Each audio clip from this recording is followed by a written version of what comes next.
Fernando Platas, qué gusto saludarte. No, hombre, al contrario, Jorge, qué gustazo. ¿Cómo te has sentido en León, Guanajuato? Bien, bien, siempre León son gratos recuerdos.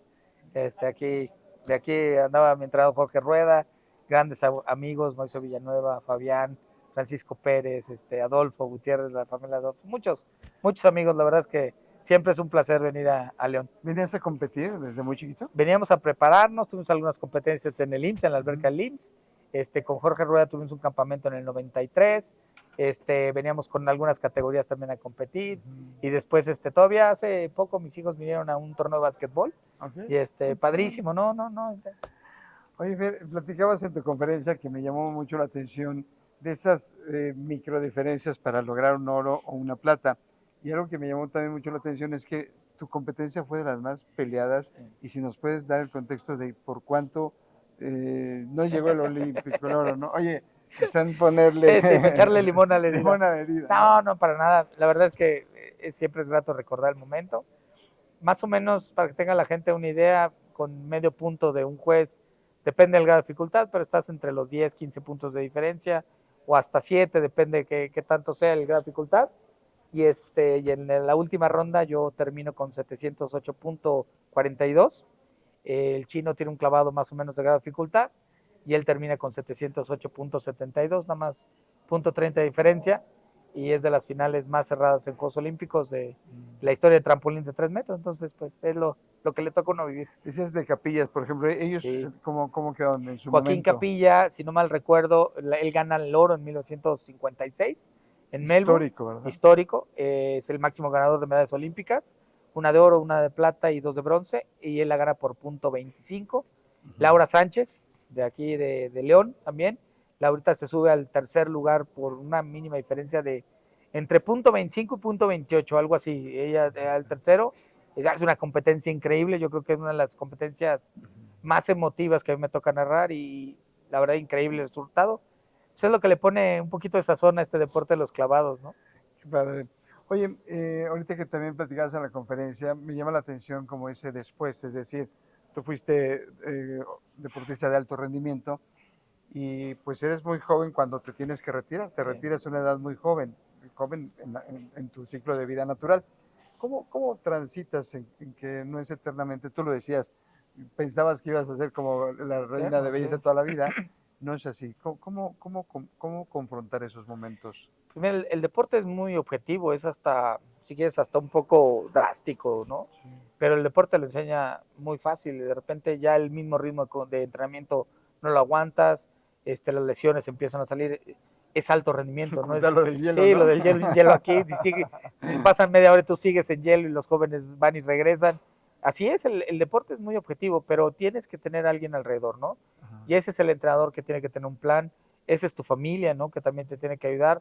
La familia, yo no conozco historia lo decía también en la conferencia, no conozco historia de algún atleta que no tenga que ver con la familia, ¿no? El papá, la mamá, el tío, alguien de la familia es el que impulsa, el que está alrededor y te centra y es tu base, y es también tu ayuda en los momentos difíciles.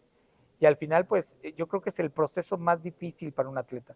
Sin embargo, cuando lo puedes planear, cuando eres objetivo, lo puedes evaluar, tienes que ir viendo si va funcionando. A lo mejor no aguantas los 4 años y en 2 años te tienes que retirar. O sea, esa es la magia del retiro, pero sobre todo terminar satisfecho. Creo que esa es la gran diferencia. Me ha tocado ver compañeros que lo logran, compañeros que más o menos, compañeros que desafortunadamente no.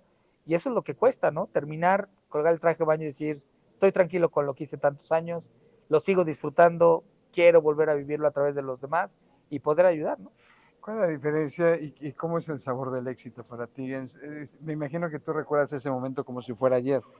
Sí, claro. ¿Cómo es el sabor del éxito que tú has experimentado? Te voy a ser honesto, yo pensé que el éxito terminaba siendo la medalla, y lo consigues y estás tras de él y es tu motivación, y el momento que llega empiezas a hacer esas reflexiones que dices, bueno, ¿qué sigue? ¿No? Sí, sí, ya Y lo logré. ya lo logré, pero lo que te das cuenta es que el proceso es lo que vale la pena. O Wow. sea, el estar siempre dentro de la competencia, ser protagonista, tener este historial, te das cuenta que el valor que tienes es la filosofía de vida que te ayudó, los espaldazos, los panzazos son los que terminaron ayudando, y entonces al tiempo entiendes que el valor de la medalla es todo el proceso, y es lo que te va terminando ayudando, no solamente en eso, sino en otro proyecto de vida que tengas o en otro proyecto profesional y la filosofía que te ayuda a lograr, ¿no? Oye, Enrique Burak lo escuchaba en radio hace unos días y decía algo bien interesante que tú como experto nos podrás explicar mejor. Pero él decía que, por ejemplo, cuando tú ganaste tu medalla, han pasado ya muchos años y en esos años los grados de dificultades han cambiado mucho. ¿Cómo es eso? Es decir, tú ganaste con un grado de dificultad A y ahora ese grado que quizá no te llevaría una medalla. ¿Qué cambia? ¿Cambia el ser humano? ¿Cambia el cuerpo? ¿Qué cambia? Si lo dijo mi sensei, todo está bien. No, Okay. no, Saludos, no, Enrique. lo dice Enrique, lo dice muy bien. O sea, al final el grado de dificultad ha aumentado en clavados que no nos imaginábamos. Antes yo me tiraba 3.5 vueltas al frente en B, hoy tiran 4.5 vueltas al frente. Se dice fácil, es una vuelta más, pero al final lo que mejoró es cómo aprendieron los atletas, la metodología para que vayan entrenando, volver eficiente más el trabajo, es ciencia. O sea, al final hay una parte de ciencia ahí alrededor para que los atletas se vuelvan más eficientes, tener la potencia a lo mejor de pesas, pero también la rehabilitación, no perder la flexibilidad. Entonces hay muchos temas técnicos alrededor que lo que termina funcionando bien es la ciencia, los equipos multidisciplinarios, los especialistas de preparadores físicos, todo lo que hay alrededor del atleta es lo que va volviéndose mejor y pues eso lo ve reflejado en el trabajo, ¿no? Hoy están haciendo clavados que nunca habíamos pensado que iban a hacer y de grado de dificultad de 3.4, hoy están casi en 3.9, 4, entonces obviamente las puntuaciones son mayores. ¿Qué tan importante es la mentalidad en ese sentido? Porque siempre está como el debate, y tú lo sabes, y te lo han preguntado mucho. En los deportes individuales, México es potencia como clavados o el boxeo, pero en los colectivos, no digamos de la selección mexicana, porque estamos en la lona. ¿Qué nos pasa? Porque tenemos deportistas de alto rendimiento, de muy buen nivel, pero ¿por qué no se logra ese rendimiento de países europeos? A ver, yo lo que creo es que al final no existe proyecto que puedas hacer solo. Tienes que tener equipo. O sea, aunque seas un atleta de un deporte individual, tiene que haber un equipo alrededor, tienes que lidiar con el entrenador tiene que lidiar contigo. Claro. Hay una filosofía que tienes que compartir con el equipo, pero creo que tenemos que hacerlo de verdad muy objetivo, o sea, porque al final sí es difícil en los equipos, hay que verlo, que tienes que hacer que esa filosofía permee en más gente, pero al final también sucede en los equipos individuales. Yo lo que creo es que también se trabaja igual que como entrenas. Esa es la gran diferencia. Yo era uno de los atletas que no le gustaba el tema del psicólogo deportivo, que no había tenido buenas experiencias, hasta que llegó también un psicólogo que entendió nuestra manera de pensar, nuestra manera de comunicar, y entendió que él era un psicólogo deportivo, no venía a cambiarme a mí. O sea, yo tengo una manera de ser como persona, social, no social, ¿sabes? Eso no era el tema. El tema es que yo tenía que estar concentrado, estuviera de buenas, de malas y ganar la competencia. A mí me parece que era esa la diferencia. O sea, llegó el eslabón adecuado en ese momento. Llegó el eslabón adecuado, Claro. y empezó a hacer un trabajo con todo el equipo. Él no trabajó nada más conmigo, trabajó con el entrenador, cómo se comunicaba, qué decía, y en un solo objetivo. Entonces me parece que eso es algo que tiene que suceder en el atleta desde que inicia y cómo está en el proceso para llegar. Decías hace unos minutos que tú, ¿cómo te sientes satisfecho de, no? Porque creo que en tu vida hay dos posibilidades. Una, mucha gente se queda con el, híjole, es que no gané el oro. Y hay gente que pudiera ahí quedarse trabada y ya no avanzó. Y al revés, para nosotros lo vemos como un gran logro. Ahora que pasabas el video, yo creo que ese efecto lo genera siempre que lo pones. Genera, no sé, energía, te sientes viva México, etcétera. ¿Cómo lograr pasar eso? A decir, espérame, llegué a mi mejor logro y carpetazo y qué sigue, ¿no? Pues yo creo que cuando lo que hacemos mucho en clavados es, tenemos un deporte subjetivo, ¿no? Tú te tiras y alguien te pone una calificación, ¿no? Esa apreciación. Esa apreciación. Y lo transportas al objetivo. O sea, al final del día tienes ciertos números, sabes que puedes hacer un cierto resultado, pero es frío y cuando termina el resultado como tal, no hay más que hacer. Entonces, tomas la decisión, el momento que tomas la decisión de ganar, está implícita la decisión de perder, ¿no? Entonces, y es parte de... Es un volado. Exactamente. Y en mi caso, había costado mucho para poder llegar a la medalla, tan solo hubiera sido el color que hubiera sido. Y creo que eso tuvo el momento exacto en que mi entrenador me dijera, ya eres medallista, porque eso es lo que había costado, ¿sabes? Y entonces viene la otra parte, que es, bueno, la diferencia, que de segundo y demás, es el resultado que te toca y a lo que sigue, ¿no? Decías que en tu conferencia que lloraron clavadistas de todos los nombres, que no lo reconocen porque los hombres no lloran, Sí, pero claro. que lloraron. ¿Quiénes fueron? Yo tuve un momento muy especial porque siempre fueron muy cercanos conmigo Joaquín Capilla, Todavía tuve el placer de conocer a don Álvaro Gagiola, Carlos Girón, también en paz descanse, y obviamente Jesús Mena estuvo muy involucrado, igual que Marijose Alcalá. Entonces, los entrenaban, iban a días a vernos entrenar, en fin, y cuando yo salgo ya al pasillo hacia el protocolo de premiación, me encuentro a Jesús Mena, a Carlos Girón, a Ernesto Canto y a Carlos Mercenario. Y la verdad es que eran amigos, a ver, yo los veía en el Comité Olímpico, y en ese momento que los veo de verdad emocionados, llorando, para mí fue muy significativo, ¿no? Porque al final ya yo era parte de ese grupo. Ya tenía la misma credencial, ¿no?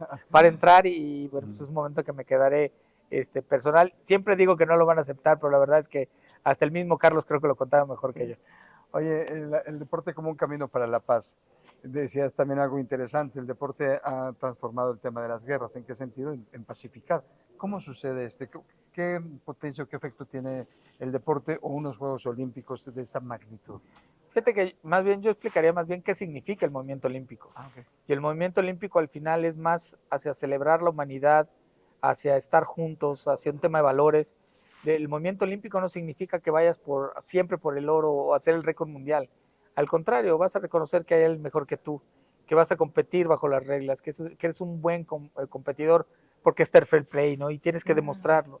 Entonces me parece que esa es la esencia del movimiento olímpico. Y entonces, pues no solamente tienes esta parte de que históricamente ha parado guerras, históricamente dentro de la villa comparten religiones, comparten nacionalidades, comparten mucho y al final lo primero que hay es respeto. Y me parece que es el punto inicial, ¿no? La paz es un punto inicial y yo empieza en respeto, empieza en, oye, ¿cómo te llamas? Jorge, tanto gusto, Jorge, ¿no? En lugar de, oye, ¿qué religión o qué? No.